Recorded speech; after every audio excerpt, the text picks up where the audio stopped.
Hi, everyone. As you can see, we're once more back joined by Scott Snyder. Thanks so much for taking the time to come back and chat more comics with us. I really appreciate it. No, I love coming on. I was just telling you, I like come on as many times as you'll have me. So, as long as I don't overstay my welcome, I'm happy to be here anytime. Well, that's good because I made this StreamYard a reusable StreamYard, so we can make use of it. Nice. I'm just gonna sit in it until like it starts again. I'll just like live in this box. It'll be good. I saw right before I started that they were saying that Absolute Batman is now the number one selling comic. Is that the case It at is. DC? Yeah, I know. I can't believe it. I'm really blown away. Yeah, it's like 400,000 or something like that. And I mean, I have no idea what to say except thank you to everybody out there. We never expected it. I know it sounds like false modesty, but it's not. Like, yeah, I mean, I was on here being like, Yeah. please somebody buy the book. We love the book. But so no, we're really just floored by it and very, very grateful. And we're taking it really. Nick was just here yesterday. We were just like Mhm. planning our issue 4 and all this stuff where we're like, Mhm. you know, we understand what an honor, like privilege it is to get to be on a book that people are excited about. So it is like all day, every day, just trying to make sure that it's the best thing on that we can produce. So I'm very, very grateful. Yeah. And then the weirdest part is like, it really did wind up, I mean, not just this book, but like Mhm. the initiative, like it's knock on wood, like it wound up Mhm. selling a lot of copies for the other books too. So Superman, Absolute Superman, Wonder Woman, they were all over 200,000. And then the main line got a boost too. So it Mhm. really, it got me really excited just that the fan base is out there. And at issue 3, I mean, I don't think I'm allowed to say, but I'll say it anyway. At issue 3 of Absolute Batman, we're still over 150,000 for that, which is like, Nice. I've That's never, and great. we're going back to fourth print on one. And I mean, I'm just like, I'm really just over the moon, but also like completely like, just I don't want to try and figure out why. I just want to like keep making the Let's book and ride the hope wave. hope. Yeah, I love it. I mean, I'm a middle-aged dude that loves writing Batman, so I get to do it. Like, why not, right? I remember when we were chatting in email, you said that you liked issue 2 more than 1. Do you feel the same way about 3 to 2? I do, only because not because I think they're objectively better, but because I understand so much more about the characters. So, like in issue 2, you really get to see the dynamic between Bruce and his friends. And if anyone hasn't read the book yet out there, the premise of Absolute Batman is essentially that Bruce Wayne in this universe grows up working class, and it's secretly the Joker and the villains that have all of this kind of money and that are Mhm. entrenched in this kind of system. And so he's this kind of huge beastly Batman with like very, very idealistic beliefs about changing things, and he's this kind of wild man. And so in this universe, he has a very different life. Like he grows up with a lot of the people that you recognize as his villains in the main universe. So Oswald Cobblepot, Harvey Dent. And so in issue 1, it was like the idea of that where I wrote it and I knew what we were going to do, but I hadn't written the scenes yet, of issue Mhm. 2, 3. But 2 is the first time I really got to do their voices. And then 3, I got to really dive into Selena Kyle and him and Mhm. their relationship. And it's so fun because in this world, like they grow up together, and I've never gotten to see that in comics. I know they did some of it in the Gotham TV show a while ago, but it's really different here where they just know each other when they're like raw and new, and it creates this whole new dynamic. So it's just fun because like everything feels uncharted. I Mhm. love it. Does the fact that it's doing so well mean that there's now more editorial scrutiny on it? Because I remember you saying earlier that, like, you had a bit more freedom with it. Does that change anything? It's the opposite. It's like the more of you guys that buy it, the more freedom we have, which is awesome. So no, in fact, like it's giving a lot more freedom, I think, to a lot in the line. Like Mhm. we have a book coming out with Dennis Camp, who's doing Mhm. amazing stuff over at Marvel with Ultimates, and he's doing Martian Manhunter, and it's a really, I think it's like an easy book to get into. It's I'm hoping it'll be a big seller for us, but it's Mhm. also a book that takes a really big swing and reinvents the character, Mhm. and has even pages in it where it has like tricks that I don't want to give away, Mhm. and they just were like, awesome, go for it. And even there's even a part where Martian Manhunter is called he's like, this thing, it's like the Martian mindfucker. And I was like, they're never gonna let us. And they're just like, yeah, just put the asterisks. And so they're really giving us a lot more freedom, which is so it really exciting and inspiring. Because Mhm. my big belief right now is that what fans are responding to is like creator driven comics all across the board, from with licensed stuff in particular. I'm talking about certainly in Mhm. creator owns, but with like Transformers and Turtles selling out and Godzilla and the Ultimate Universe. It's just like Mhm. projects that feel like they're being made by creators with given freedom, that have a passion, seem to be just taking off. So it's Mhm. an exciting moment. Mhm. Do you think that that's exactly what people are responding to, or do you think that they were kind of craving something different? I think both. I mean, I think you never know like what different is going to hit. Mhm. And I was talking about this with the other day with friends, and then about like, do you try and gauge what fans want? Do you listen to what they say they want? Is that a good thing? And Mhm. I'm of a big belief that it's like yes and no, and it's like very much no if it comes to like chasing what you think fans are after, or Mhm. trying to go online and be like, what do they want? How do I Yeah. do that? Because you'll just so it never. I mean, I haven't seen it work in any real way, and ultimately fans are the boss, meaning like they do. You're fired if they don't pick up the book. But the way that I try and think of it is like, if you are a fan, like if you like a character, or this line of superheroes, then you are a fan. And if you're a creator working on them, you've got to trust that whatever you're feeling passionate about will also connect with other fans. If you're coming Mhm. in and you don't know the character at all, and you have no, and you're just like, yeah, that it's a recipe for disaster. But if you really read the stuff and love it, then even a wild idea like what we're doing on Absolute feels like it's what you want to see as a fan. Like, this book is what I would want to read of Batman as a fan right now. Mhm. And so in that way, I think that's why it's less of thinking. What I'm getting at is I try not to think of it in those terms of like, what do we do to change it, or what do they want? I think about, what do I want? Like, what would I want to see? I love this character. What book would I want to read? And then Mhm. you just hope you take the leap of faith that if you're a fan and you want it, then hopefully some other people will too. And that's what we've tried to do with all of our creators at DC right now, is like, you're a fan of this character, what would you like to read? What would be your book, as opposed to trying to calculate like what's Mhm. missing, what a fans think should happen. And that's kind of, I think, my hope is they're responding to that there's like passion behind the books, and that the people making them are genuine, real fans of these characters. Because I know how long it takes, like, behind the scenes to start balls rolling. The fact that this is doing so well, does that mean that there's gonna maybe be an expansion, like more absolute things potentially? Well, we still have a bunch that we have a couple we haven't announced coming.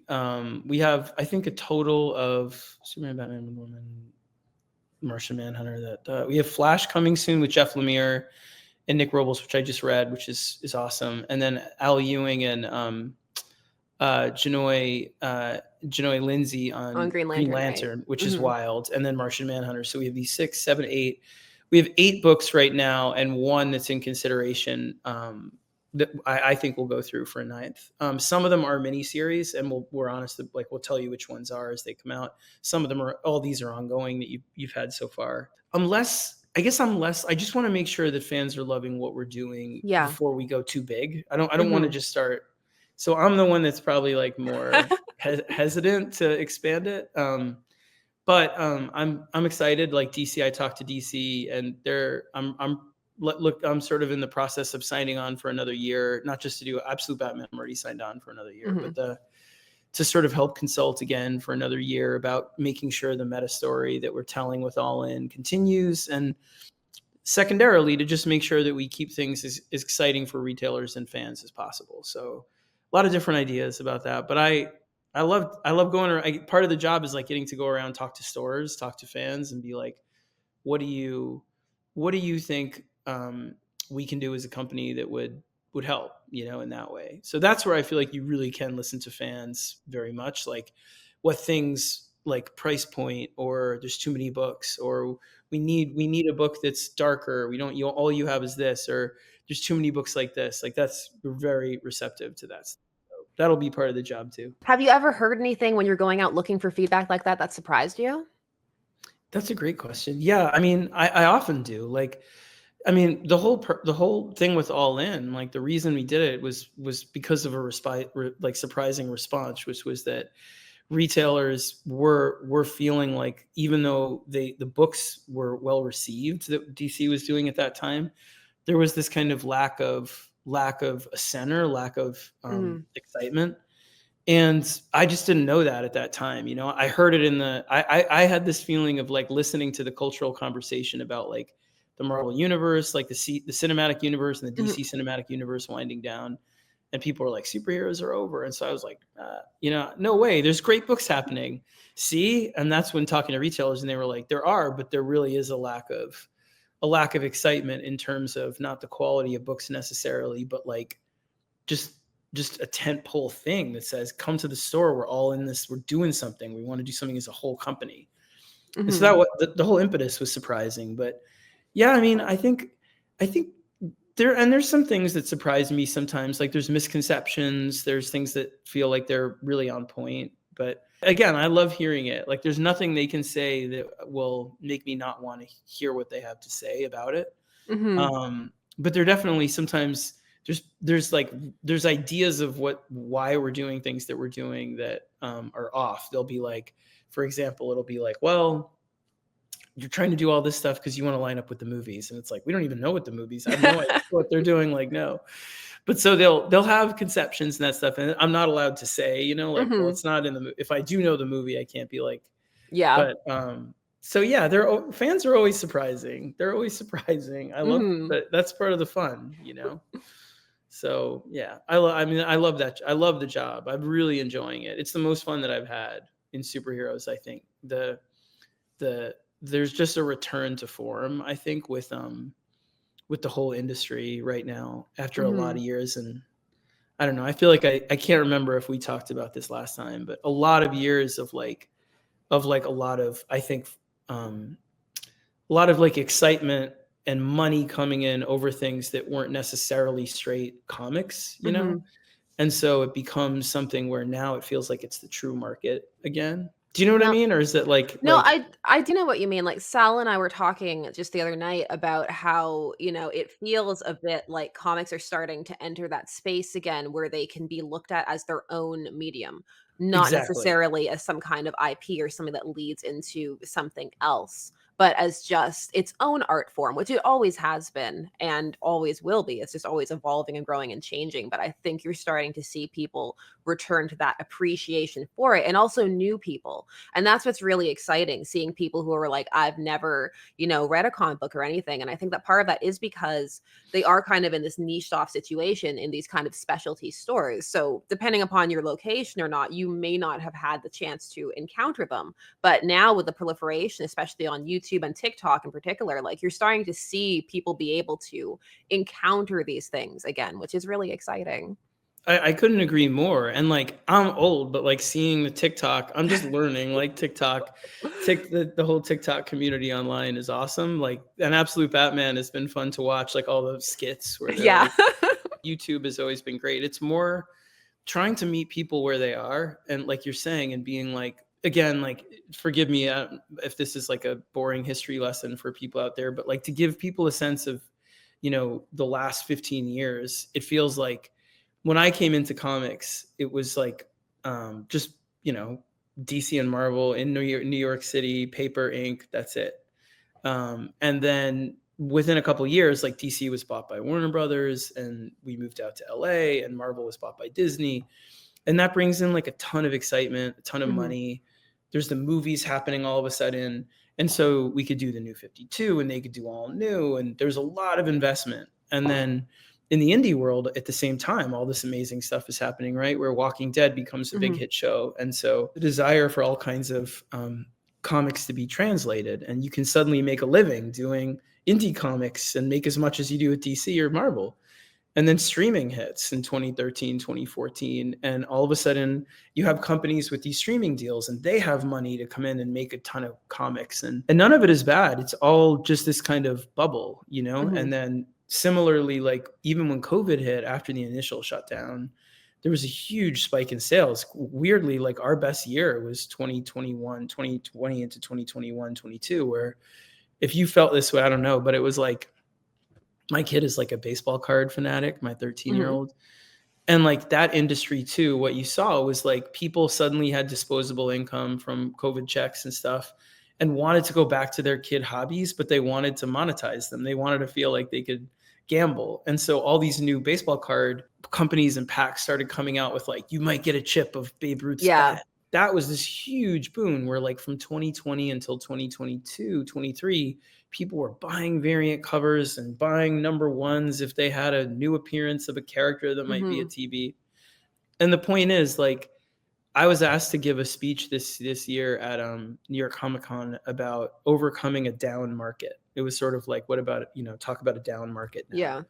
compared to that. And I don't know. I thought a lot about it, and what my belief, and I think, tell me if you agree. It sort of tails off of what you were just saying, is that it's not a down market at all. It's the real market. Like it's the market when your comics gets to be, like you said, singular and independent and not necessarily linked to, all these other things that are not bad to invest in us, Mhm. but it's just comics and the audience again. Those things kind of die down. Streaming has died down, speculation has died down. And then you're left with the real audience. And the thing that's so exciting is those are the moments throughout history when things like, you listen to Brian Bendis talk about how he went to the Marvel offices for the first Mhm. time and they were selling the furniture. Yeah. And he thought he was making the last Marvel comics.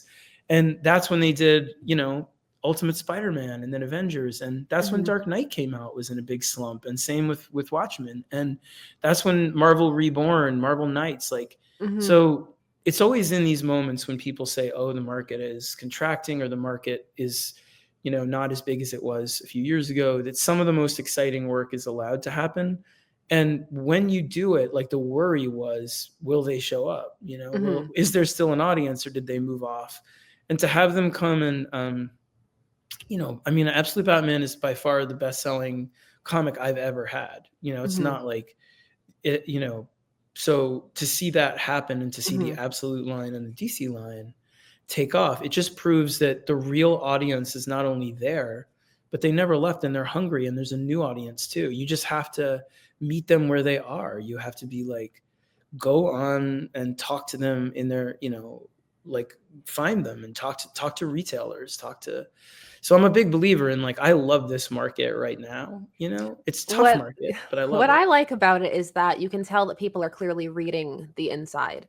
And that's not any shade at speculators or covers or variants or anything like that, because those can be very fun, but that's a different type of collecting. It's a different type of fandom. And I think when discussing fandom, there's a danger of discussing it in a type of monolithic fashion, as though every type of fan is the same. But there are actually many different subsections and pockets. And so it's really always important to make sure that the reader is one of the people who's being, excited. And I feel like that's part of what's happening now, is that you're seeing that. And when that happens, you get the word of mouth effect, which is ultimately the most important form of anything, which is people actually talking about it. And that encourages more and more people to read it and get that kind of snowball effect. And it feels like that's what's happening, not just for this line, but just across the board, because there are so many unique things that you can do in comics that you can't do in other mediums. And it's really exciting to see some people start to flex and play with that. So, like, is there anything that you feel that you can do in comics that you can't with other things that you like to explore?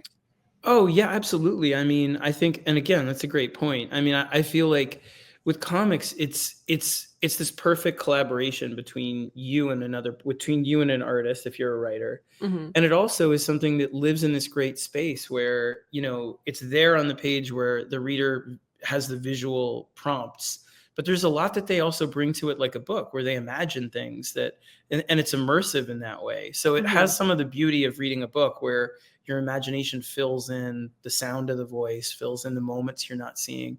And yet at the same time, like you're guiding them along the way. And so what I love about it is it's a really intimate relationship where they read it at their own pace and they figure out what, their comfort level is with, Hmm. what you're doing. And to me, like right now, one of the things that feels so exciting, like, to speak to what you're saying, is that people seem really open to new kinds of art and new kinds of storytelling in big comics, and in, obviously, they've Mhm. always been open to it in indie stuff, but over here you're seeing people like Daniel Warren Johnson, who's got such a dynamic kinetic style, really elastic, really Mhm. influenced by manga, other things, take off with Transformers. And you're seeing Hayden Sherman, who Mhm. again has like a much more Mobius kind of style, Mhm. influenced by like, French artists and stuff, take off with Absolute Wonder Woman. And obviously Nick Dragata is a really unconventional superhero artist, same thing. And so you're seeing, I don't know, and I'm curious to know, like, I don't know, I want to hear from fans, like, if it's new audience coming in who have been raised on different kinds of styles from manga, and not only manga, but, just that are more open to things because they don't have that same sense of house style. Or is it like the same audience that's been there too, plus, that just is excited for, like, they have a broader palette all of a sudden because of the stuff they've been exposed to. But it just feels like comics is having this growing moment, like you were saying, where it feels like people are trying new things with the medium itself, both artistically and story wise, and there's always things that aren't working, but right now it Mhm. just feels like there's an energy and excitement to all of that feels palpable. Mhm. And what's fun about that is that that's when you get some of the interesting experimental things that can end up leading to lasting change, because people tend to look at comics and feel that they're kind of the same. I'm like, there's been lots of evolutionary shifts. Some of them are more subtle than others. But I also feel personally that we're right on the cusp of some kind of really interesting mixed media shift because of all of the Yeah. digital market that's happening, the things you can do there with digitized comics and the like. So I'm just like, there's so much that it feels like things are in a state of flux and change. And it's like that kind of thing is always scary, but it can yield something really cool and really exciting. And it's really fun to see people be interested in and invested in a medium that sometimes you'll hear people talking about, like, oh, it's dead. And I'm like, no, it's not dead. It's- Yeah, I couldn't agree more, and I feel like it's never been it's been, everyone jokes it's been dying since it was, like, born, but I think it's more, there's so many people that, like, make a living talking about how it's dead or how it's culture war or how it's this, and not so many, but, like, you have to sort of push that aside and just be like, there are strengths and weaknesses in the market at every moment, and there's always going to be, I think, a place for health, like a robust comic market. But you also have to be able to be like, what risks what do I think will work, even if it's risky, and do your Mhm. best at whatever level you are to do that thing if it excites you. And I've tried to, like, let that be somewhat of a guiding force for me. And in the class that I teach, that you always have to be the most exciting writer to yourself is like one of the Mhm. biggest rules.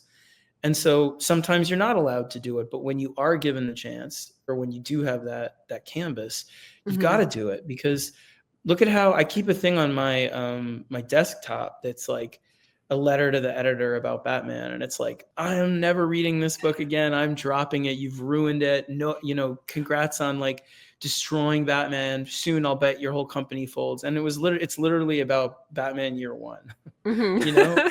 And like, I understand, because Mhm. that is a scary book when you think about it. Like, Jim Gordon is cheating on his wife, and there's like, it's dark, but Mhm. now it's canonized, and you've got to be willing, if you believe that this is the story that will best encapsulate the values of this character I'm working on, and what we stand for in this moment, and how to make this character make people that read it brave in the face of, or relate to them in the face of the Mhm. things they're going through, then you go for it, and I don't know, those are the creators that I've always, you know, looked up to, are the ones that Mhm. do that, and the ones I try and gravitate towards now, friend Mhm. wise too, or people that are going to push you and be like, you've got to try it, because Mhm. again, the worst thing you can do, and there's such a range of this too, and you hear it sometimes. I hear it from students, I hear it from peers. What are they looking for right now? What are they looking for right now? Mhm. And that sucks, man. You can't think that way. Yes, there's a practical, like, what characters are open, that I understand. It's like, Mhm. but if it's like, are they looking for this because I can bend to do that. Yeah. That's the stuff you wind up, I don't know. I have some friends, and for any aspiring comic book creators out there, because I'm sure you have a huge audience of them, Um, like what I'd say to you is we desperately need new voices. It's a Mhm. thing that you know, I've always enjoyed really being a part of, teaching a workshop with DC and teaching classes. I love it, keeps me young, you know. Mhm. And I think there's a misconception that comics is like doesn't need new voices, but the truth is, like, if you look at the people on the biggest books all around, like most established, they're usually just established pros that you've seen a lot, and that doesn't mean they don't deserve to be there and they're not doing amazing stuff. It just means that, like, we really could use a lot of new writers and artists all the Mhm. time. For anyone out there, what I'd say is I've had a lot of students and friends that I've come up with over the years, without going into like names, that are like, the most important thing is that you do the thing that they want you to pitch and to make editors really happy. If editors like you're good in the build, like, you know, you're in. And I Mhm. remember there was a moment on man, this is like real inside the beltway shit, but on Court of Owls, where at the very last minute when it was going out to print, I was like on my way out the door about to take my wife out to dinner, that we had just Mhm. finished this arc. I got a call from DC and they were like, we actually need to destroy the issue because we want to change some lines. And I was like, what? Mhm. And they were like, but don't worry about it. I was like, what do you mean don't worry about it? What are you talking about? And they really did want, they worried that Bruce not knowing, if you haven't read it at the end, Bruce doesn't know if this villain who claims to be his brother is his Yes. brother. But the whole Mhm. point of the story, for anyone that hasn't read it out there, is that you have to be able to be humble in the face of things you don't know. And that makes you a better Batman, you know? And anyway, like, so they wanted to change it to he solves the case and it isn't his brother, and it Mhm. would ruin the whole story. And anyway, the point is, like, you know, I got really mad and I really yelled and really fought and, you know, Mhm. threatened to quit. And Greg was awesome. He was like, you know, Greg is the best partner. He was just like, he's like, you know what we do? We just don't talk to them. And I was like, I can't do that. He's like, silent treatment. It always works. And I was like, they're the bosses. You can't do that. And he's like, I'm just not calling them back. And you better not call them back either. But anyway, like, what happened was, after that, the editor at that time was like, you know, I think it's kind of a shame because like, you know, I know that you're happy with the story, but like before this, people really enjoyed you coming into the office, and now I feel like there's kind of a worry that, you know, you get mad and you're going to push Mm. back and fight. And that really hurt. Like, you're talking like, you know, 10 year, more than 10 years ago. And Mhm. I wasn't young, but I was new. And I was like, oh my God, the editors don't like me in this. But what I realized was that, sincerely, like, for everybody out there, like, yes, it's very important. Like, I value and treasure my relationship with my editors. I work with the same people many, many times, and they're some of my closest friends. But ultimately, you've got to stick up for the work. And if it doesn't matter, if they come in, and it's not editors, it was bosses. So I'm not even Mhm. throwing editors under the bus.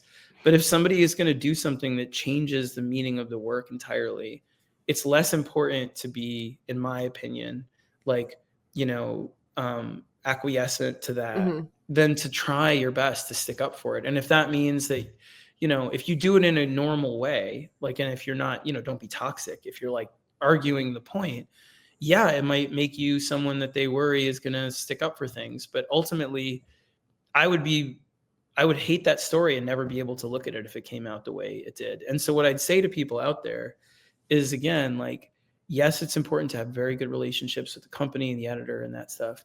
But if you go in thinking, what do they want? How do I make Mhm. them like me? How do I foster relationships?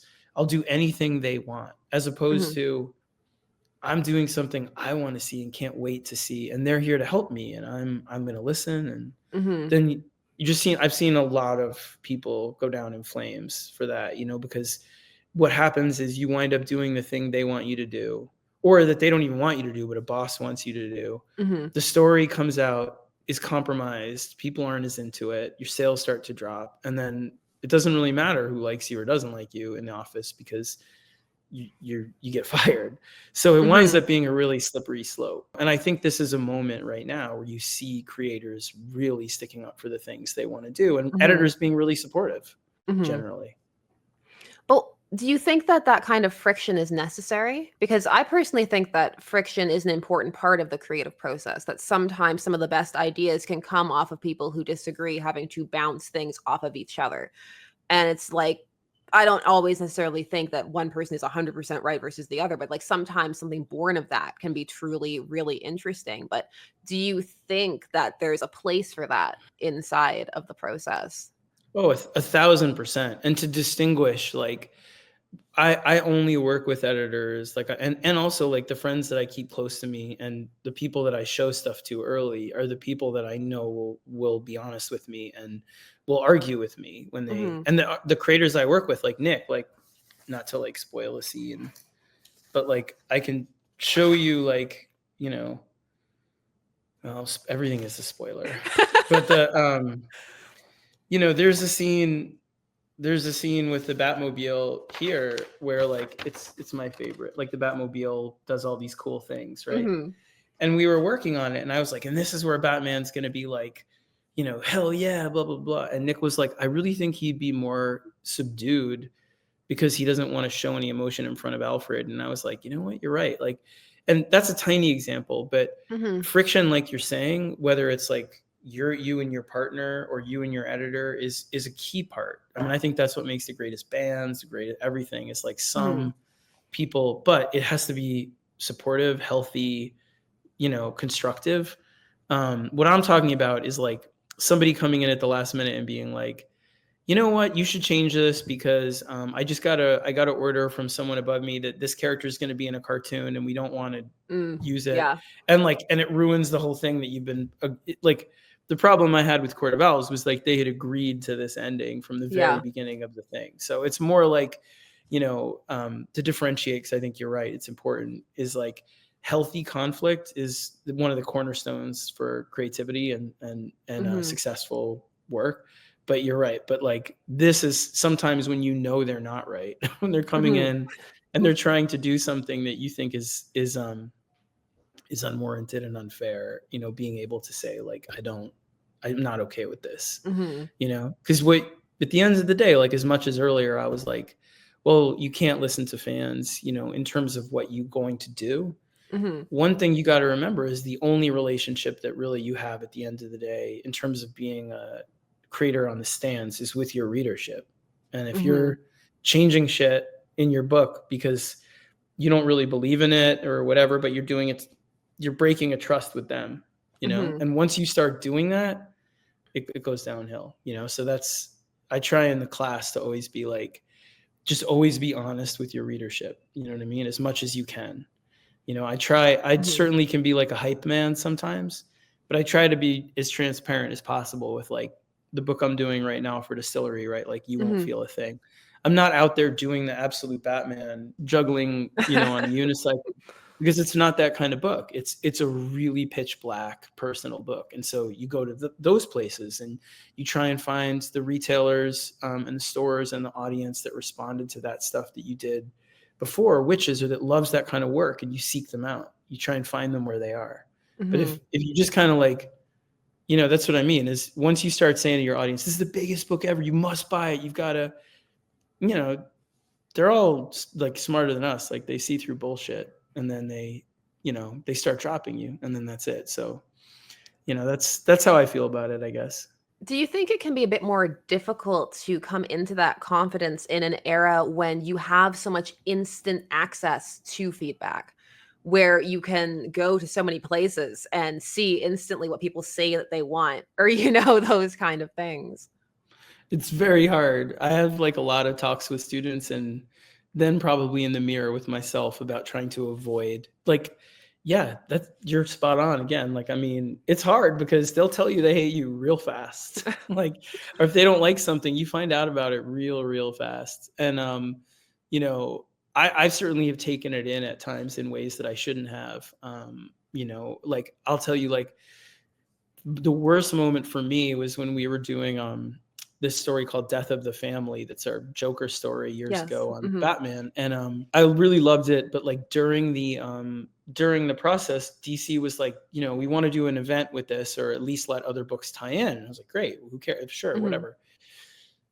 And so they had all these books tie in, and I was, I'm always of the mindset like, do whatever you want as long as it doesn't conflict with what we're doing. And so I wasn't paying a lot of attention to it.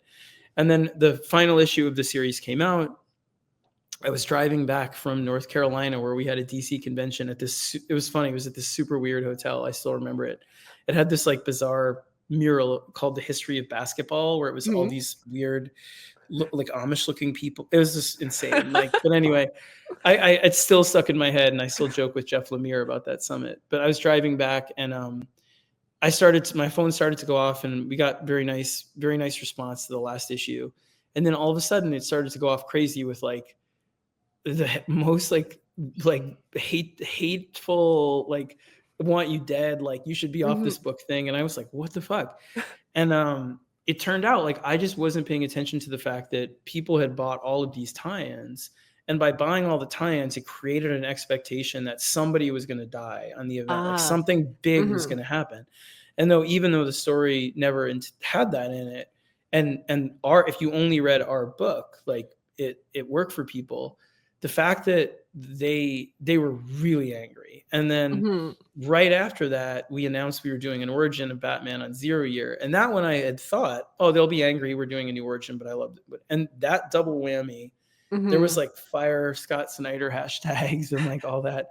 And it really, like, I couldn't stop looking at it. I Mhm. looked at it. I was just like, and it took me like, it really took Greg Capullo and James Tynan, but Greg Capullo was just like, this is what we're doing. We're turning off the computer and we're making a comic, and it's just you and me, and we're making it for ourselves, and we're going to pretend nobody's reading it. Mhm. And it took me a couple of weeks to like really get my confidence back up. And I'm always grateful for that. But you can go down a hole real fast, but you can also go down a hole the other way, which is also, I think, almost equally dangerous, Mhm. where you find things sometimes where you'll find your people that love what you do, and you find like, the sort of critical response you want, and you can believe your own hype real fast. And to me, that doesn't always translate to sales.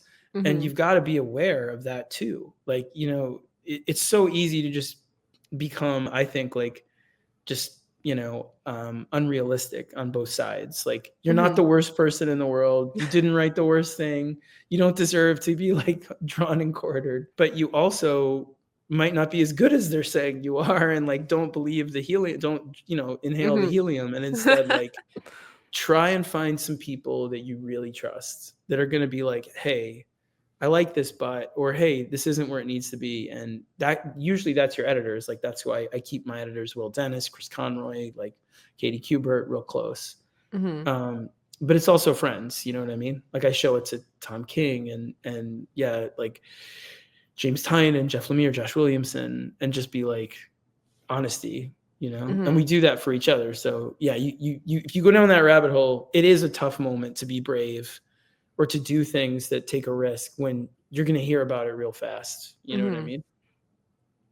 For people who are interested in breaking in, because like you were saying earlier, like you do look at like the top and you see a lot of the same people. And I think for people who are younger and potentially interested, it might seem a bit kind of insular and, kind of difficult to approach, because I know that that can feel very intimidating for people, because I know that there's a bit of a mystery for some of this, like, where do you go? Like, what do you do? So, like, what would you recommend for people who are potentially interested in pursuing something Oh, in and breaking comics? in? Yeah. Well, like, I think it's a really different world than it was when I broke in. Like, right now, editors, again, they're constantly scouring smaller companies, and if you're looking to break in the indie world, those companies are scouring self-published stuff. They're scouring like web comics. So again, like, there is a misperception, I think, that there is like a gatekeeper that's like, we don't let people in, whatever. And instead, I think the truth is, like, there's a lot of work that sometimes needs work, and you're on your Mhm. way. It's not easy. It took me many years to like break into books, and I had a Mhm. very lucky ride in comics. But I had my years of rejection when I was trying to write short stories and books, and have all those stories, have all those, like, horror stories of, I think what you need to do is, right now, it's easier to make your comic than it was in the past. And what most sort of indie publishers are looking for is you to produce about 10 pages of your comic with an artist, that you want to continue with, and have an outline and a pitch from that. And so if you're really serious about doing like a series and trying to give it to a small, so I'll go up the chain of like how you get Mhm. to each one, right? So first, what you want to do is, again, if you're starting and you're like, I just want to get noticed, like I want to start my own thing. I want to be a comic book creator. Then what you need to do, like I said, was like you make your own comic. If you can't afford to make the first issue or you can't afford to make the whole thing, you make 10 pages, you post it online, you approach companies that do first time writers. There's a lot of first time creators from, some of the companies like Mad Cave and AWA and Vault and Scout. There's a bunch that take risks on new people. Mhm. And that's what you need to do, is sort of start making the comic. If you don't know how to find artists, literally, like, you can just go on Instagram and you can look up artists for hire. You can look up, there are Mhm. all kinds of hashtags if you Google, or go on Twitter, and they'll hashtag like artists looking for work. If you can get to a convention near you, that's the best thing, because you get to meet them, you get to see the art. Look for groups. There's all kinds of discords about it too. And then Mhm. you become part of that community and you find people that are at your level. And when you do sign up to do your own comic, you approach your co-creator, and not to get too in the weeds, but like, they're your partner. They're taking a risk with you. If you can't pay them, if you really don't have any money to pay them, then you go to them and you say, look, I'll give you 50% of the proceeds of what we're making, or whatever deal you make. Mhm. But there are people out there that are hungry too. So you find somebody, you make it together. You Mhm. make your 10 pages, you pitch. If you don't know what a comic pitch is, you can like look them up. They're about a Mhm. page long. I have a whole class on them if you want to, whatever. And then you go to the different companies' websites and you look and you see they have different submission guidelines. Some of them will want 8 pages, some of them will want 10 pages, some of them will want a full comic, some of them. But what I would do is I would look at don't be full of shit either. Like, don't just start sending stuff to companies right and left, because at the end of the day, it really is about relationships. So what you want to do is be honest. Like I said, you want to find what books you think are similar to the kind of book that you love, that you want to do. So find that company. Maybe that company is out of the ones that are available to you. Maybe that company is Boom. Maybe that company is Dark Horse. Maybe that company is, and be aware, like, Mhm. Dark Horse doesn't usually publish brand new people. Boom has a lot of big names, but reach out to the edit. Try and reach out to those companies, whether their DMs are open, whether submission info, Mhm. and say, hey, I really love this book that you did. And the editor, look at the masthead. Who's the editor on that book? I just want to say how much I enjoyed it. I'm an aspiring writer. Do you ever take submissions from new people? You know what I mean? Mhm. But be honest. Look for the companies that are publishing stuff you love. Don't just send stuff out to be a comic writer. And so usually what happens is, if you make it to that next step, after you sort of put together your beginning or your 10 pages of your issue, you'll start to send stuff out, and then you'll get to know these people. They might say, not this one, but the next one. They usually do. Or they'll say, come back to us when you have a full issue. And if you can't afford to do a full issue, then maybe what you do is you go to Kickstarter and you say, hey, listen, I just need a couple $1,000s to finish this. And anyone that does it gets, Mhm. but you work your way up that way. If you're looking to do DC and Marvel, what I'd say is they do not, it's kind of like, you cannot pitch them. They will not listen to you. You Mhm. can't walk in off the street with no resume and pitch them. Mhm. They legally can't listen to you, because Mhm. they worry about getting sued. I'm Yeah. not allowed to read pitches about Batman. No comic writer is allowed to listen to your pitch about licensed characters. Mhm. It's prohibited. So you cannot pitch Marvel and DC until you have something under your belt that makes them say to you, now you can pitch. We are listening to you. Mhm. Legally, we want you to tell us what you would do. Yeah. So put that out of your head is what I would say, because I have a lot of students and people that are like, I want to pitch Marvel and DC. I have this Batman idea. And there's just like, that door is closed. Like, you've Mhm. got to be invited to pitch that way, or make a connection there once you have stuff that they will Mhm. listen to you. But it's kind of like, going to a professional sports team and being like, I have this amazing play you should run, and they're like, great, give Like, it to us so our players can do it, yeah. not you. We don't know you. So that's what I would say is the best way you can break in is to make your own stuff in whatever capacity you can now. Mhm. I do classes about it. There's plenty of people out there. If you look up comic Mhm. creators you like that teach about it or talk about it, Mhm. so just take the time. You know what I mean? Like Mhm. really immerse yourself in the way in the advice that Greg Pak or Brian Bendis or me Mhm. or they're out there telling you, because we want you to get in. Like I want you to Mhm. break in. So I hope that's helpful. Does that kind of answer the question in that Yeah, way? no, and I think it's really good advice because I think that there's a lot of people who might be coming up in this different era where a lot of the times for many of the things it's just do it. Like, it's like if you want to do like TikTok or YouTube, it's like just do it. Like it doesn't even matter if your camera's not great or like whatever, just like get on there and start making it. It's like not everything starts like that. And honestly, even for that, I think there should be a little bit of, maybe study it and see a little bit because there are actually like tricks and stuff, like little things that once you start doing it, it's like, oh, there's actually kind of like a system and a way that things work. So, Yeah, and I just think of it. I think it's like a good thing and a bad thing to think of it this way.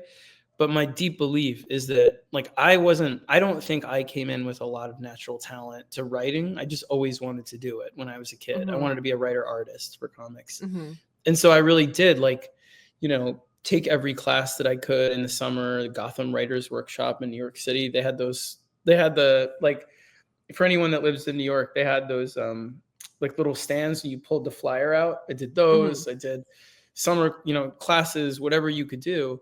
There weren't a lot of books about comic writing then. There are now. Like I believe very much that it is a trade that can be learned to mhm, competency, like many other jobs. Will you be Neil Gaiman or Mark Miller or who? Can't say that, but like, could I be like a doctor? I could probably be. I might not be a great doctor, but if it's all I ever wanted to do, you could do it to. I could probably do it to competency and make some living off of it. To mhm, me, I've seen enough people come in writing that came in really at a very low proficiency for it, mhm, who have really worked hard over the years to make their way all the way up to being big writers. Like I can tell you mhm, stories about people in my writing workshop in grad school to people that were students of mine who I've followed now for a number of years, like, but who, so I believe in my heart very much that mhm, anyone can learn it to the degree it takes to make a book that people will buy. Again, are you going to be the best? Like, are the mhm, biggest? Like, who knows? But so the good part of that is like you can do it. I believe it. Like, mhm, it's, if you're out there, it's not too late. I've seen people start in their 40s, their 50s, and get their first comic published at 60. mhm, Or book. And I've seen people start young with tons of talent, just not do it because the bad side of it, or the caveat to anyone can do it, is it's a job and it's training, and it comes to doing it when you don't feel like it, and it comes to mhm. doing it when it's not fun and it's Yeah. not inspiring, and it's 4 in the morning because you have I was teaching high school and you have to get up at 4 in the morning and you've got to write for a couple hours because it's the only time you have, Mhm, and then you're tutoring rich kids and working at Star, whatever you're doing, mhm, you're making the time to do it. And if you can do it in those times and teach yourself, like, this is how I do it. And I listen to things about 3 act structure and about character, and you're learning and you're taking apart films and you're taking apart, you can do it mhm, 100%. And it's a great job. Like, I love it. I feel grateful every day to get to do it. But I don't believe it's out of anyone's reach. Again, I don't think everyone can be, I don't think I can like be as good as Frank Miller or be as good as, but you can probably do it to make a living off of it. So I'm a big believer in, again, like, the doors are open to people, but mhm, it can be a very hard road. Like, there's a lot of rejection, and mhm. you know, Well, I think that's important for the creative fields for people to consider it in those lights because I think a lot of times there's a lot of romanticization around creative Yeah. fields and it's just kind of like you're just talented and you just make it and it eliminates kind of all of the that's a constant learning process that it's kind of always happening. You can't ever stop. Like even in something like what I'm doing, I'm like there's always upgrades in like editing software, like whatever Yeah. and you have to take the time to like okay, now I need to learn this new thing or there are these new ways of doing things. Like it's a constant studying process. So I don't know. I think that's really exciting though. Like it It's can be super fun. exciting. But that's what I mean. Like, if you love it, then there's a joy to learning it, even when it sucks. Like, I mean, and everybody, you just look at, I don't, my kids are now, now they're both like crazy into watching sports, which has been Hmm. super fun for me to go down that rabbit hole. So, like, I finally have like, even my reference earlier, where I'm like, a professional sports team in a play that you bring them, I'm like, what am I saying?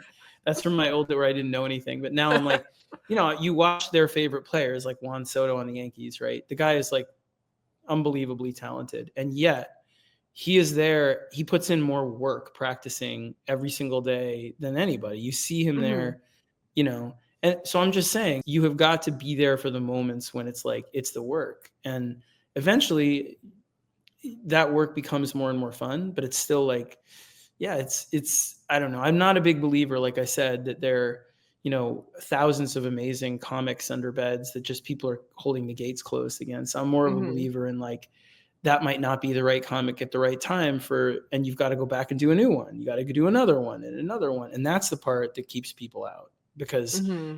it sucks to have to do that. And believe me, again, like I've had a very good ride in comics. I was very lucky.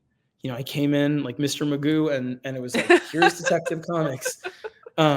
But in the book world, like for the 6-7 years before I broke into comics, I had a lot of rejection, and I had just started to make a good career right when I got into comics. That's how I got into comics. But Hmm. I know what it's like, is what I'm trying to say for anyone out there, of like, how do I do it when I have a kid and I have bills, and you do it by imagining it's your secret real job, and you schedule a little bit of time every day to do it, even if it's an hour, even if it's Hmm. this, even if your day that day is like, I'm going to read an article or read a book on writing. Stephen King's on writing is amazing. Like, there's a million good things, like, but I'm going to work at this a little bit every day. And Hmm. you prioritize it. And I feel you out there. It sucks.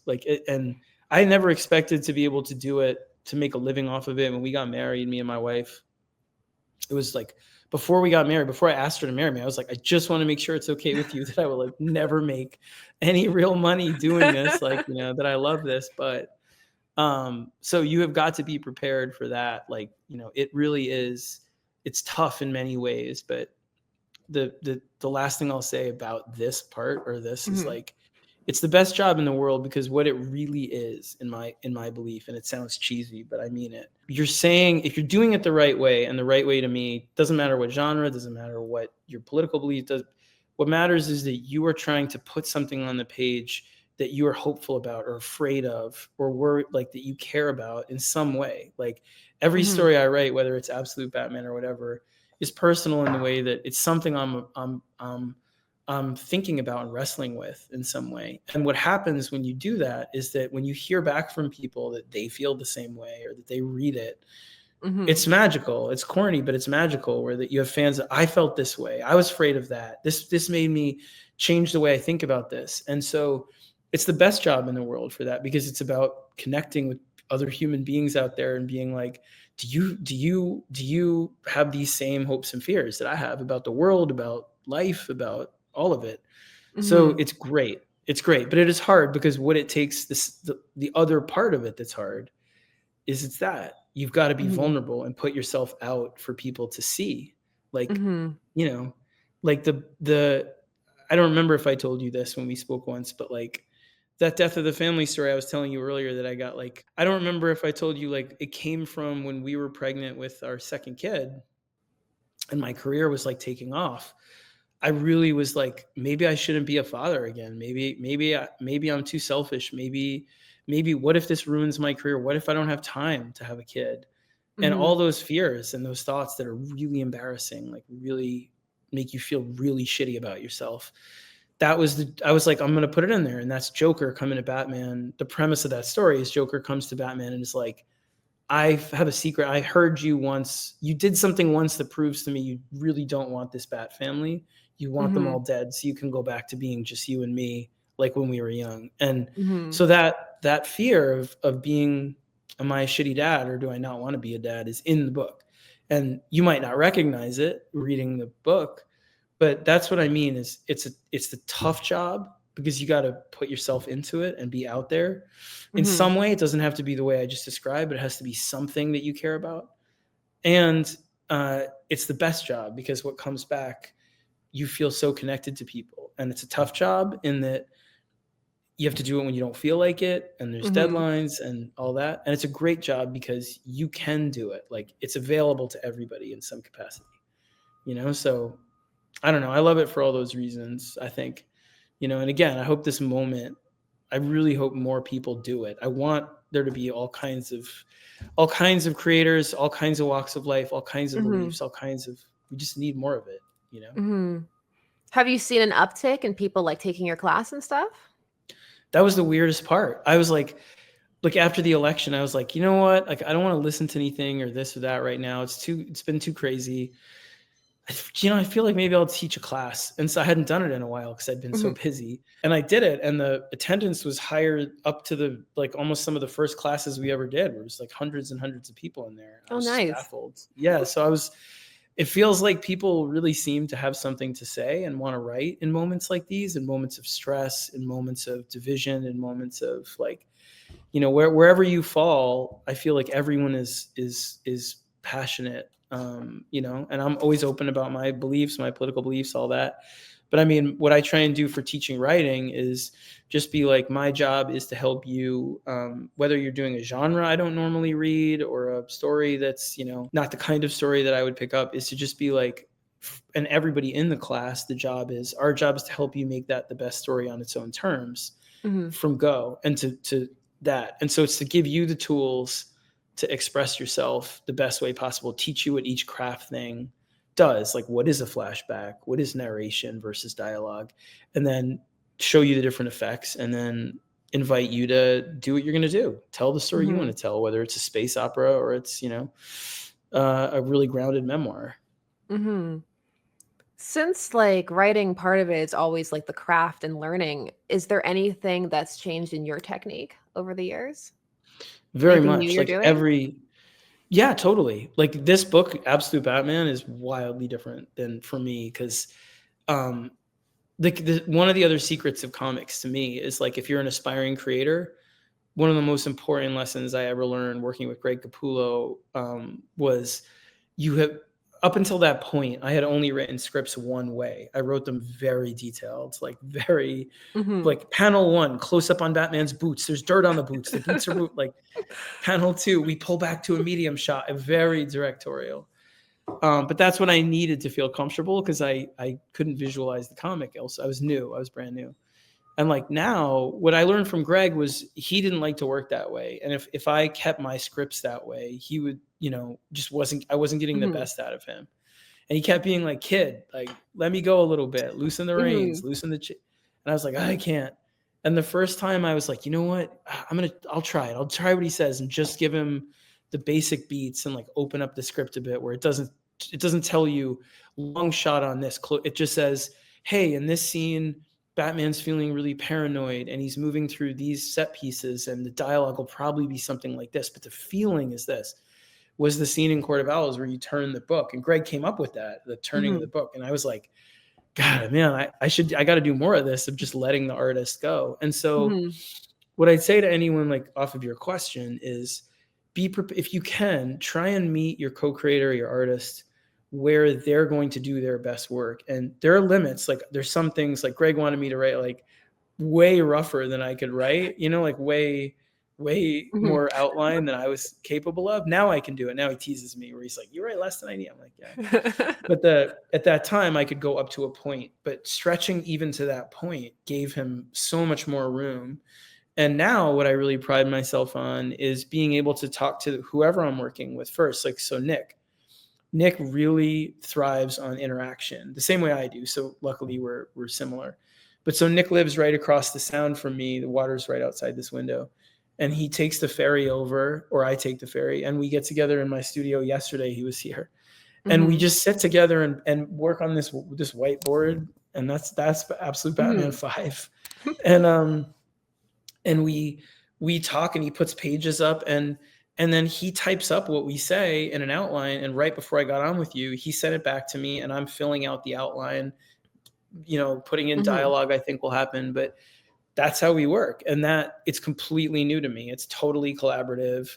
We make the story, like I know what's going to happen in the story and the main beats, but how they lay out what can fit, what he wants to draw, how it goes, we make that up together. And it's like directing it together, where he's like, no, dude, we need 4 pages for this fight, because what I want to do is have Batman hook him with this, and then a spike comes out of his Mhm. boot, and then a flamethrower. And I'm like, dude, go, like, let's do it. And so it's brand new to me. And that's what I'd say is, like, comics is wonderful for that. Like, every creator you work with, if you're a writer, you can make it something where it's a growing new experience. You can also have some friends, like, I won't call them out, but I have some friends that that are very well-known writers that really only like to write one way, and they just write that way, like full script or this. And that's acceptable too. Like, then if that's what you need, then that's what you need. And I respect that 100%. So I'm not disparaging it. But what I'm saying is, if you have the ability or the willingness to try to bend more to you wind up with so many more options with different artists, and I grow as a writer all the time. I feel like some, like, scared, like, God, I'm giving Nick all this room. What if he comes back with, like, who knows what it's going to be like? But it's awesome. It comes back and it's 16 panels a page, and I'm like, okay, let's do it. And then writing over it, and it's, I love that. I mean, the thing that is the worst for me is when you feel like it's boring or it's Mm. safe, when it's like you're not exciting to yourself, when you don't have that element of fear. Like, I could fuck this up. Like, I could really mess this up, and this could be horrible. Like, this could really hurt my career. If you don't have that feeling, sometimes I feel like it's like, what's the point, Because you got to have a little bit of, like, God, I don't know if I can pull this off. Like, I don't know if I can, You don't say that to anybody. You're just like, I can totally pull this off. And then if you're home, like, oh my God, I don't know if I can do this. But yeah, that's I feel, very, very strongly about that advice. The more you can meet your co-creator artists where they like to work, the more you'll learn, the more you'll grow, the better the comic will generally be. So it looks like it's very much still evolving. Has it changed even since the last time we talked about it in terms of where it's going?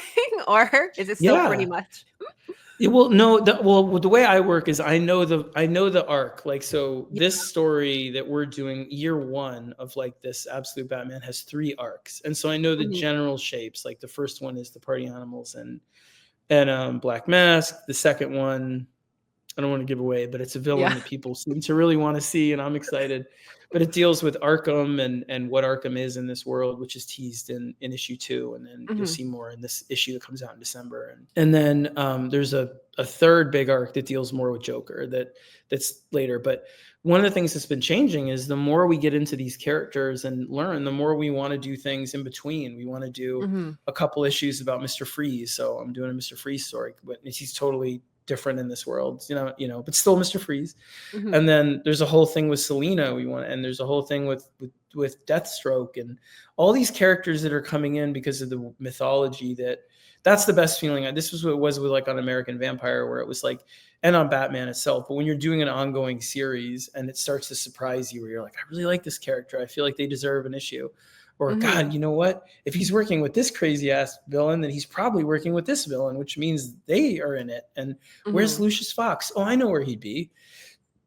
And so it expands. So Mhm. the direction and the structure doesn't usually change for me, because built into that structure is what we're trying to say. And the big question of this series, if you're about to start it, is, how on earth could Batman, if he has nothing except his fists and his brilliant mind and his absolute idealism, do anything in a world where his worst villains have all the resources and have, like, billions of dollars and companies and all? Like, how would you affect anything in a world like that if you're Batman?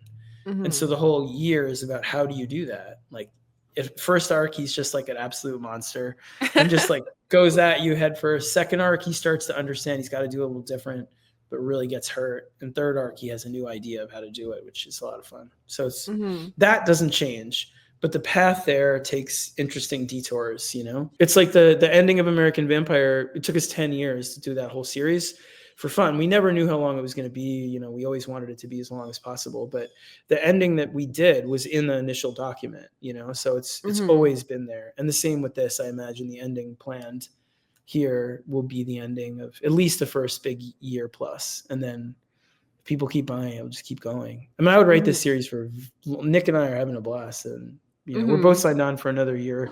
We're signed on for about 2 years already. So, we'll, you know, I just keep going, but yeah, I love it. No, fingers crossed. I love when the numbers get like super huge. I was always really sad whenever they reset the number. I'm like, no, I just like 500 and whatever, you know?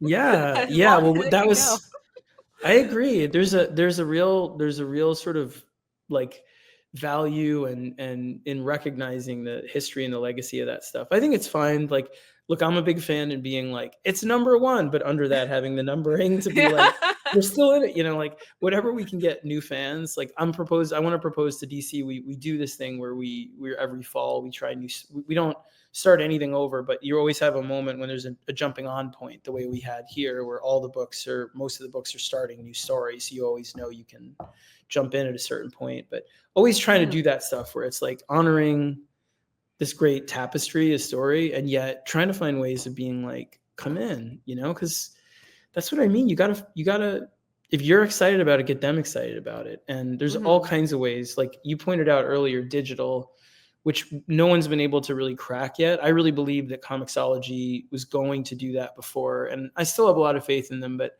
as it's, you know, everyone knows too about like Amazon integrating them and sort of cutting the company. But like digital is a place where, you know, kids read so many things digitally with manga right now. And comics is so expensive and printing costs just are what they are. So how do you get kids or even just new adult readers? It doesn't have to be kids. Like, how do you get adult reader people in there and make it cost effective? Well, digital browsability across different companies would do that, but there just isn't. Like there's the DC app and the Marvel app, and they're building them and they're not bad. But just, you know, one place that you could go or one portal where or even, you know, those things like, that's what I mean is, well, now I can get my plug-in because I'm a partner with them and they're really good. Global Comics has an app like that where they have a bunch of companies all together. And actually DC just did a thing with them where some of the older runs, not older, but post-crisis, most of them are like on there. I just joined. I have it on my phone. Yeah. I saw 100%. Yes, they're great. But that's what I mean is like, I think, you know, instead of being like doom and gloom, I think, you know, anyone that like, if you're following accounts that are like doom and gloom, I just think it's sort of a waste. Not because there aren't things to worry about, you know what I mean? Or not things there aren't to be angry about or whatever it is. But right now, if you're looking at it like objectively, you cannot look at it and say there aren't, like, it is not a tremendous bright spot for most of these companies in terms of sales, in terms of energy, and what we need, if you admit that, like, you know, if you're out there and you have any interest in comics or you care, you're at whatever, if you admit that, then what we need is people thinking in constructive terms about just the things you're talking about. Like, how do we get people in digitally? How do we meet people on TikTok, YouTube? How do we just do stuff for retailers that works? How do you talk to retailers and be like, what things would work for you in your store for this kind of book? If this book is like this, what is it? All of us trying to be like, you know, it is like you said, it's a scary moment, but it's a really exciting moment where the readership is clearly there. So how do we take the kinds of risks that get them in and get them excited while still honoring what's there? How do we reach across different medium, find them? And I don't know. I love this. Like, that's why I'm excited to sign on to DC in other years. I enjoy thinking about these things and trying to be like, but we want to hear from everybody. That's what I mean. Everybody watching this, like, I don't know if you put it in the comments or you want, you find me on social media. My DMs are always open. I'm still on Twitter, and Twitter's fine, but I feel like it's deteriorated relatively fast in the last like year. So I'm over Mhm. on Blue Sky and Twitter and Instagram, and everything's open. I'm easy to talk to, but we want to hear you do. I want to hear Mhm. like, you know what, like I think what I'm a retailer in this, or I'm a fan who stop reading because of price, and I think what might help is this, or I'm a fan that really misses this character. I feel like Mhm. those things Mhm. like, not like I'm a fan and I think you personally should do a story about this, or I'm a fan and I think like, you know, uh, what needs to happen with so and so's Batman is that doesn't help. But like, that's where it's like not listening to the fans, because again, you can't tell creators like what they should do and what they shouldn't do on the thing. It doesn't mean that they aren't ultimately like susceptible to you, like you buy the Mhm. comic or you don't, and they'll have a book. But I mean, these places where you give constructive criticism about what things you excited about, what things Mhm. you don't, tell us. Like I want to know. Mhm. No, like, feedback is really important. That's the thing, but, like, the tone, I'm not saying to, like, tone police or anything like that, but I'm like, if there's nothing to build upon in it, there's not much that can be done. So it's like, as long as there's some kind of kernel, because 'cause I'm like, some of the best, like, advice I've ever gotten has been from negative feedback, but it's just it needs to also have some kinda kernel of something you can build upon in it, not just "you suck," like, something else that Yeah. can go from there. But Exactly. And there's too much of that, like, and people will like every they, I just I don't respond, or I don't publicize it, and I don't like, so but there's always well, why'd you hire this person? This person sucks, or why do you do this? And like that, there's just no, that doesn't help or do anything, and or this person's just great. I mean, I always prefer to hear yeah. someone's amazing, but if you really want to help, you like, I really miss when we do long ongoing series or over there, or I really, loved when you did the Black Label series like this. I Mhm. wish you guys could do more of those. My store thinks this, and just those kinds of, Mhm. like, tell us what you think could be better. Tell us what you think, needs help, but do it in Mhm. a good faith way. And also try and be objective, like, meaning like try and look at the industry where it is. Cause sometimes people, I think you exist in a bubble, and it's like, what we really need? We really need, I would love a really long story about this total, minor character with Jim Lee drawing it. And it's like, that is never going to happen.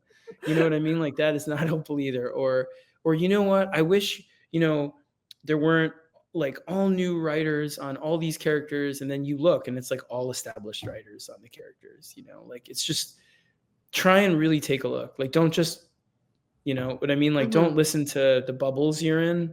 Like, go to the store, read the books, see what you think, and tell us honestly. Like, we want to Mhm. know, you know? No, I would say, like, the same thing, like, get out, see as many different viewpoints and things as you can, and read as much as you can, you know? I think Yeah, there's there's so just so many. much out there right now to check out, so That's what I love. I mean, you're always promoting stuff across the thing. Like that's there's so many, like they're just for better or worse over the last years, one of the benefits of that like boom and all these different, you know, Mhm. little mini booms that we were talking about earlier in comics is that, you have every kind of comic out there right now, like everything. Mhm. You have memoir and political comics, and you've got big over the top space opera. Mhm. So, there's going to be like, for me, it's a great moment of variety. It's just that the market is Mhm. not inflated anymore. So comics really are going to live and die on finding their audience. Mhm. And if as a creator, if you're on the creator side, being honest with the fans, reaching out to retailers, using the sort of platforms that really have the audience that you're looking for that book appropriately, you go do that. For fans, it's about supporting the shit that you really like, going Mhm. out, being curious, trying some stuff, talking to you, and going online and saying, I love this book. People should check it out. That really Mhm. helps. Like, that stuff, like going out and talking about the stuff that you really enjoy. It doesn't mean like don't talk about the stuff you don't enjoy. Go ahead. Mhm. But like, it really helps when you go out and talk about like, I love this book that nobody is Mhm. reading this book. And that's always great, and I think it leads to a more healthy and positive space. And there's a danger when one says that of like talking about the reverse kind of echo chamber where it's like everything's perfect. It's like, no, that's not it either. But it's just about actually being able to have spaces to have conversations about certain books. Because that's one of the glories of online fandom is finding that person who is actually reading that thing that you're reading and you thought nobody else was reading it. It's like, oh, there are other people, you know? So it's like that's one of the joys of it, you know? It totally is, and creators love that too. Like, I love going to cons for that reason, all of it. So it's about trying to keep it healthy and come at it from a place of like, we all want comics to succeed. There really are very few bad players that are coming in as creators or fans generally that like want comics to fail. Like, you know what I mean? There's not that. But, you know, I just mean like coming in with that idea that nobody's in Mhm. it for for money, for fame, for like whatever. They're in it because they love the medium and the characters. And so, you know, give advice or talk about the things that you love or think could be better, knowing that the people you're talking to, editors, creators, everybody cares. Like, they want, Mhm. again, nobody's moonlighting in comics for whatever over here. You know what I mean? Like, they're doing it for love of craft, love of medium. So definitely all of you who are watching, leave some of those comments down below. Don't blow up Scott's Yeah, I'll DMs, but come at least look. I'm I'll come. like We should do another one. I'll come back. I'll stay in my box. Like you, I'll leave and stay here, and then we can talk about the comments next time. It'll be good. Well, thank you so much for taking some time to come back and chat with all of us about, breaking in, about writing, all of that good stuff. So thank you. Anytime. And I was saying to you, I know we talk off this thing too, but like I was saying to you, like again, whatever for me, like I'll always promote Absolute Batman, always promote what I'm working on. You won't feel a thing or the teaching, but what's fun for me is like if there are people and your audience, what they want to know or hear about comic wise, like I'm excited to talk it because it just gets people more Mhm. enthusiastic about the medium. So in all sincerity, like if there's stuff you want me to try and answer, I'll try and answer it. If you never want to talk to Mhm. me again, totally fine. Audience or fans. But like, so yeah, there's nothing off limits about like, if this is what you want to, will get you more enthusiastic about comics to discuss. Like, I'm here for it. So Mhm. Well, that's awesome. So leave that down there too. And thanks so much. you got anytime, Sasha. Great talking to you. I'm going to go get my kid from school. So I'm going to Yeah. run. All right. Thank Bye. you. As always, thanks so much to everyone who made it to the end. Please do leave those comments down below. Thanks again to Scott for stopping to chat. And as always, I'll be back with more videos and I'll see you again soon. Bye-bye.